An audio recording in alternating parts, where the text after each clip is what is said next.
Hi, and welcome back to the Cheeky Crypto Podcast. My name's Chris, and it's fantastic to have you back with us for another podcast video. And in today's podcast, we're going to have a look at the Ripple case versus, the SEC. We're going to dig into, what the result actually means for the rest of the crypto space.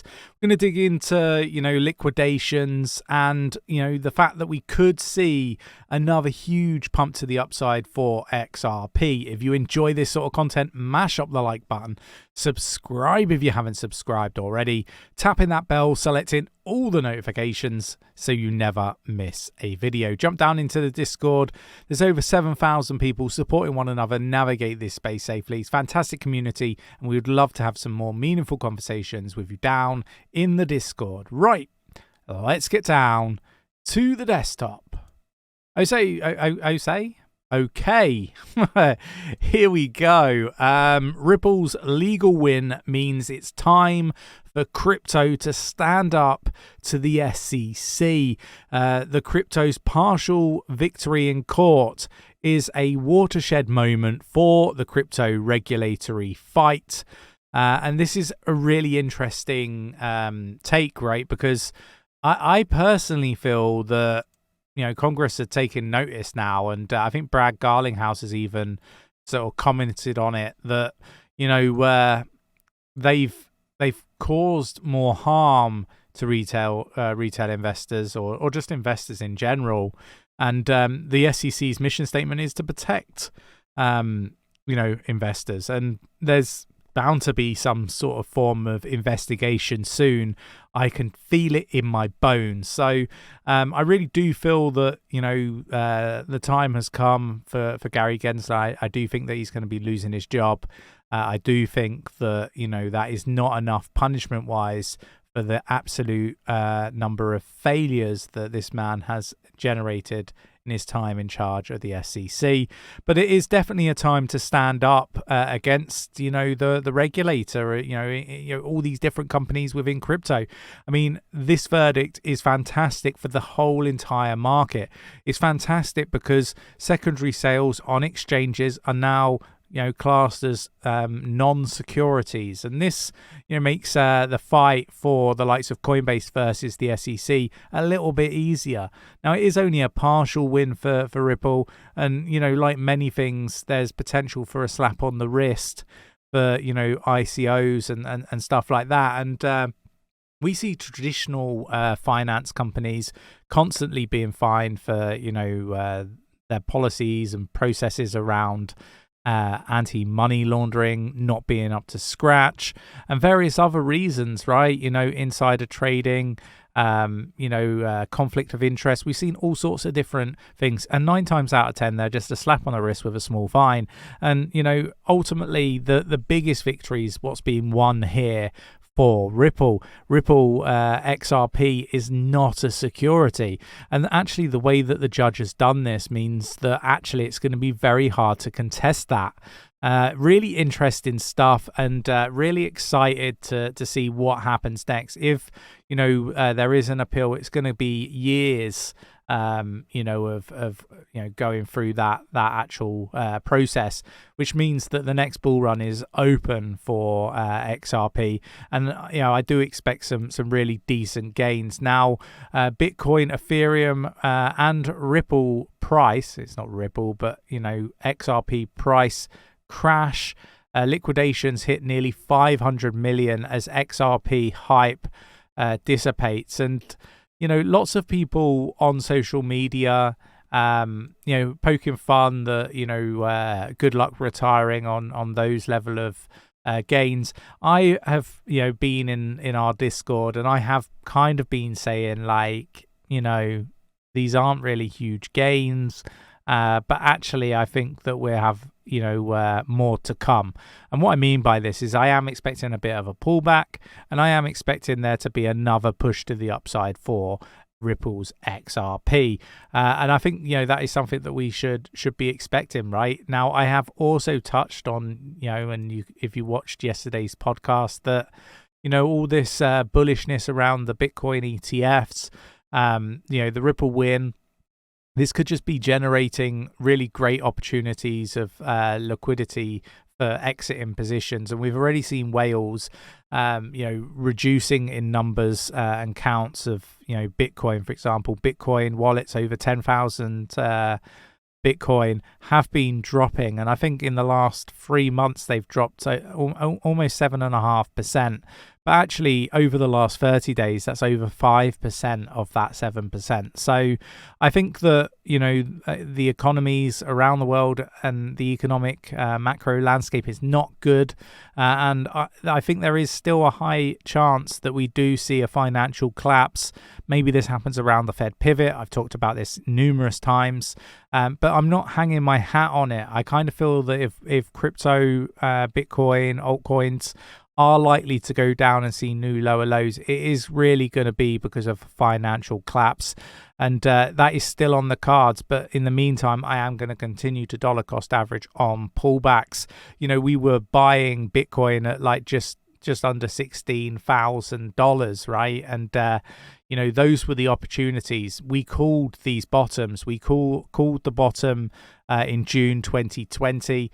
I even told you that I was selling my entire position of ADA, literally the end of May, because I was expecting this big, move to the downside and a new lower low. So, we called that. We then obviously went on against the narrative to say that, we still expect lower lows. It didn't feel like it was low enough. November, we called it. We saw a new lower low. Those are the times to really be delving in with big money. Dollar cost averaging on red days. We've done this, in the lead up to those. And we talked about going into the new year, bear market rallies. We saw that. We said expect new lower lows in June 2023. We saw numerous altcoins achieve new lower lows, and I think there will be some more lower lows for some altcoins, maybe not all of them though. So look, I think that we've done a fantastic job of navigating the space, and I do expect another push to the upside for XRP. So don't feel like you've missed out is kind of the point that I'm trying to poorly articulate here. And we're not the only ones. XRP has a high likelihood of a second pump, predicts crypto analyst sentiment, and I align to this very much. And I have been saying in the Discord that my rationale for this is crypto exchanges relisting XRP. It's going to open it up to a wider audience of people that just haven't been able to buy it. So I am expecting more push to the upside. The sentiment is really positive in the crypto space. And, you've even got the likes of 𝗕𝗘𝗪𝗏 declaring Ripple's court win a crypto industry game changer. And I think that it is to a point. We're seeing lots of, positivity, even from traditional finance firms, likes of 𝗕𝗘𝗪𝗏, BlackRock, and many others. And I think this is great to see. But, in the back of my mind, do I trust these, centralized players? No, I don't. Not as far as I could throw them. So, you've got to ask yourselves this question. Are they pumping their own bags? Are they trying to, find exit liquidity in preparation for a big pullback that they know is coming? Generally, across all markets, it's a really high, possibility that is something that is happening. This is a corrupt world run by corrupt people, and it wouldn't surprise me to see new lower lows. So just be mindful, be careful, and do your own research. This is a very volatile market, and we've seen that over the last few hours with the number of liquidations and so forth. So just be thinking about what's really happening in the space. We got Bank of America expected to partner with Ripple. There's many big banks that are partnered with Ripple already. You can go search this on the internet. They've been working with the likes of the Bank of England. Accenture have been putting in the rails for the CBDCs. Again, just a Ripple partner. So if you dig deep, you can actually find out quite a lot about what's actually going on when it comes to the banks and Ripple. Now, Ripple's XRP use case is a phenomenal one, right? And it does, remove dormant cash, and that would be very, very welcomed in the scenario that we're in now, with the economic landscape the way it is. So look, I'm expecting big things from Ripple. I'm expecting big things from XRP. I think we just want to make sure that we're not getting too carried away with the sentiment of the market right now. Crypto will transcend international currencies, according to BlackRock CEO. Again, we've seen all the videos. I've shared these on the Twitter page, and he's talking about stuff that we've heard time and time before, but we haven't heard it from the likes of BlackRock. They're very much getting involved in cryptocurrency. It's like the switch has been flicked on, and now it's all safe and good to be talking about cryptocurrency. I think they're positioning themselves ready for the next crash, ready to buy it all up and start, putting this in front of investors. So super excited about what we've got to I guess receive over the next few months. This has been the longest bear market in history, over 400 days, the longest that we've ever seen for Bitcoin bear markets. And at the beginning of the bear market, people were telling us we're wrong. It's the same, it's always going to be the same, and we've kind of been saying this time is different. We called probably one of the most accurate channels for predicting the lower lows and collapses of exchanges and other lending protocols and so forth. So look, I think it's going to be really interesting to see what comes, and hopefully everybody that's been hodling for the longest bear market in history will be rewarded at the end of that rainbow.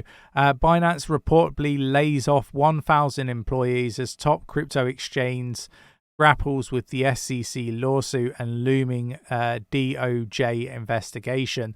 So look, lots going on when it comes to Binance. So far, all I've seen is accusations with a real lack of any sort of substantial proof. So, I'm leaning more towards Binance, all right. But, with that said, exchanges are going to have to comply. Otherwise, they are just going to be made, to not exist anymore. I really do believe that. So that's why we're seeing the likes of KuCoin and various others forcing KYC on customers. I think that is something that we're going to see more and more, and the exchanges don't have any choice. I do think they're going to be forced out as traditional banking firms come in and take over custody of crypto. I do believe that your bank will custody crypto in time. Mark my words, that is the future landscape. I really do believe this. Former Celsius CEO freed. He was obviously arrested the other day. He's now been freed on $40 million bond, and the altcoins raise after the XRP ruling. I think it's a real shame that these people get off on bond. I think that this is a guy that has potential to skip bail and not return and disappear. He's got an awful lot of money that he's scammed from people. So look, I'm not happy to see this. Hopefully this guy will do the time that I think is justified for the crimes that he's committed. Hopefully he won't see any more daylight and will end his life in prison over time, because he is in his late 50s. So, I think that this would be a real positive that, he spends the rest of his life in prison. I think that justifies the crime. But let me know your thoughts and opinions in the comments below. I hope you enjoyed today's video. If you did, mash up that like button. Subscribe if you haven't subscribed already. Tap in that bell, selecting all the notifications so you never miss a video, and I will catch you in the next one. Take care.